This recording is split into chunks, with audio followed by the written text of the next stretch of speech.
مجھے خود غامدی صاحب بتانے لگے کہ میں تو 5 وقت نماز پڑھتا تھا مسجد میں، تو کہتے ہیں اس دن میں نے پھر فرسٹ ٹائم یہ سوچا کہ میں نے کبھی سوچا بھی نہیں تھا میں نے ملک چھوڑ کے جانا۔ تو سیدنا علی کا جو قول ہے نا کہ انصاف کے بغیر معاشرہ نہیں رہ سکتا، انصاف کی وجہ سے وہ معاشرے قائم ہیں، اور آج آپ دیکھ لیں وہاں پہ لوگ سکون کی زندگی گزار رہے ہیں۔ یہاں پہ آپ اپنے مذہب پہ بات کرتے ہوئے ڈرتے ہیں کہ مولوی چوکی نہ دے تو کدھرے۔ آپ یورپ امریکہ میں چلے جائیں، آپ کو یہودی اور عیسائی پادریوں سے بھی خطرہ نہیں ہوگا کہ آپ دین کی بات کر رہے تھے، یہ آپ کے ساتھ کوئی ایکٹیویٹی پرفارم کر دیں۔ تو اسی لیے یہاں جتنے لوگ ہیں وہ پولیٹیکل اسائلم کے لیے یا مذہبی طور پہ اپنے آپ کو علماء کرام کے شر سے بچانے کے لیے غیر مسلم ملکوں میں ہی تو جاتے ہیں، مسلمان ملکوں میں تو نہیں جاتے۔ آپ دیکھ لیں کتنے آپ کے علماء وہاں بیٹھے ہوئے ہیں۔ جاوید احمد غامدی صاحب ہندوؤں کے ڈر سے وہاں بیٹھے ہوئے ہیں، لیکن وہاں دیکھ لیں وہ بیٹھے ہوئے ہیں، اب امریکہ چلے گئے تو وہاں ان کو سکون ہے، اپنی بات ٹھیک ہے، علمی اختلاف کو رکھ سکتا ہے وہ اپنی جگہ، لیکن یہاں پہ لوگ علمی اختلاف نہیں رہنے دیتے۔ مجھے خود غامدی صاحب بتانے لگے کہ میں تو 5 وقت نماز پڑھتا تھا مسجد میں، ماڈل ٹاؤن میں جب رہتے تھے، تو ایک دن کہتے ہیں ایک مسجد کے بزرگ نے مجھے سائڈ پہ جا کے کہا، اور کہا بڑے اخلاص کے ساتھ کہ دیکھیں آپ کی مطلب اللہ کے ساتھ کمٹمنٹ اپنی جگہ، لیکن آپ اپنی جان کے تو دشمن ہیں، ہمارے پہ مہربانی فرمائیں، یہاں پہ بم پھٹا تو ہم آپ کے ساتھ خام خواہ شہید ہو جائیں گے، تو آپ گھر میں نماز پڑھا کریں، کیونکہ ان دنوں وہ یہ ضرب عضب اور رد الفساد نہیں ہوا تھا نا، تو اس لیے جو نان اسٹیٹ ایکٹر ہیں نا وہ بڑے عروج پہ تھے، اور غامدی صاحب ان کے خلاف کھڑے ہوئے تھے، ٹھیک ہے۔ مولوی تو ظاہر آپ کو پتہ ہے سپورٹر تھے، اور کسی زمانے میں ہمارے وہ ریاستی ادارے بھی ان کے سپورٹر تھے، وہ جب پھر ان اداروں کو فٹ ہوئے وہ بندے، ہم تو اس وقت بھی کہتے تھے یہ تمہارے گاٹے فٹ ہو رہیں گے، اپنی جو ہے نا یہ ڈاکٹرن بدلو، اپنا نیریٹو بدلو۔ اب شکر ہے کہ ان کو سمجھ آئی، لیکن بہت بعد میں سمجھ آئی، جب ہمارے کتنے فوجی جوان شہید ہوئے، آج تک کتنے لوگ شہید ہو رہے ہیں،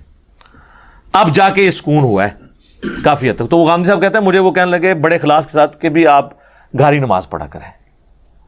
تو کہتے ہیں اس دن میں نے پھر فرسٹ ٹائم یہ سوچا کہ میں نے کبھی سوچا بھی نہیں تھا میں نے ملک چھوڑ کے جانا ہے۔ تو یہاں تو لوگ کہہ دیتے ہیں ملک چھوڑ کے کیوں چلے گئے؟ جناب آپ کی تو جرت نہیں ہے کہ آپ ایک عالم دین ممبر پہ جھوٹ بول رہا ہو یا غلط حدیثیں بیان کر رہا ہو جو حدیثیں ہو ہی نہ،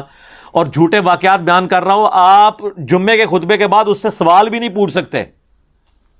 اپنی تو آپ کی جرت یہ ہے، اور لوگوں کو مشورے دیتے ہیں جی چوک کے رکھو کام۔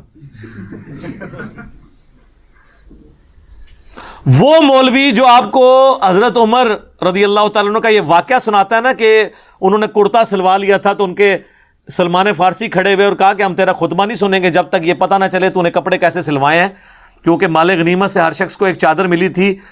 تو ایک چادر میں تو تیرا لباس نہیں بنتا، یہ تو نے کیسے سلوایا؟ تو انہوں نے کہا کہ میرا بیٹا جواب دے گا۔ انہوں نے اپنی چادر اپنے باپ کو گفٹ کی، ان 2 چادروں سے ان کا لباس بنا۔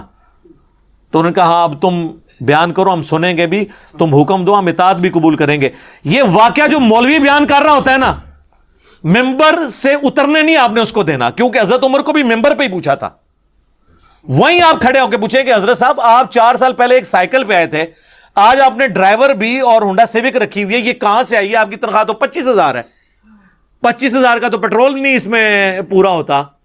تو یہ اللہ کی اتنی مہربانی آپ پہ کیسے ہوئی ہے؟ حضرت عمر کی سنت پہ عمل کرتے ہوئے ذرا بتائیں۔ تو 3-4 دہشت گرد قسم کے اس کے چیلے وہاں کھڑے ہوں گے اور کہیں گے کہ آپ کو مفتی صاحب سے بات کرنے کی تمیز نہیں ہے۔ ایک صحیح جملہ انہوں نے، یا کہیں گے آپ ذرا کمرے میں تشریف لیں، کمرے نہیں جانا، ہاں کمرے گئے تو ہوتا جنت ہی پہنچا دیں تو، ہاں جی کمرے نہیں جانا۔ انہوں نے کو تقریر باہر کی تھی، جواب بھی باہر دو، کمرے نہیں جواب دینا۔ تقریراں کر دیو باہر ممبر ہوتے ہیں تو جواب لینا سے کہا دو کمرے جاؤ، تو اکرام مسلم کریے، تو سب کہانی ہے۔